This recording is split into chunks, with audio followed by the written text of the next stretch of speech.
saddex siyaabood baa horta roobka loo kala dafaa waa mid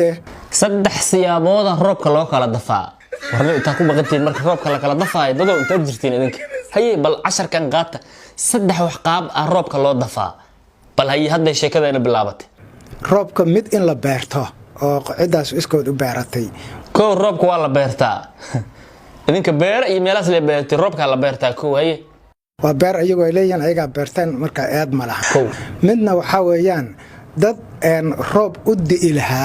baa laga dafaa farsuuso xoog badan qof macnaha roob oo cid u diilhay roobkoodii soo dafay xoog badan idaahiye oo laga duufsada oo laga dhacaa midna waxa weeyaan waa dadkaas waxa lagu sameeyaa qaab xadid ah ayagoon ogeyn baa laga xadaa dadka qaar roobka waa laga xadaa qaarna waaba laga xoogaa haye xadista la kala xadayo waxay tahay roobkii oo hawada jooga ama u soo socdo Soomaaliya mesela markuu u soo socdo badweynta Hindiya markuu roob soo marayo kale professorku wuxuu dhirba roobkii oo Soomaaliya u soo socdo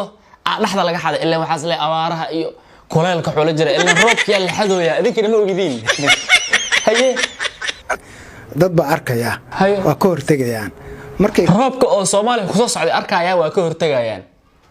Soomaaliya idinka roobkiina hal xado maalin kasta haye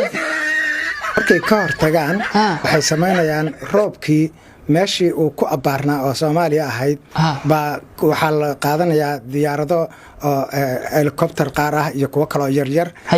roobkii baa oo san sidii ari socdo kala saa u socda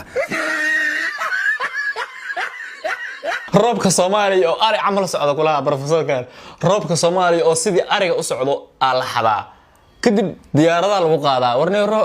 roobka Soomaaliya Soomaalidan marka idinka maqantihiin la meel kale ku baqantiin roobkiina ari amal u socda la xadaa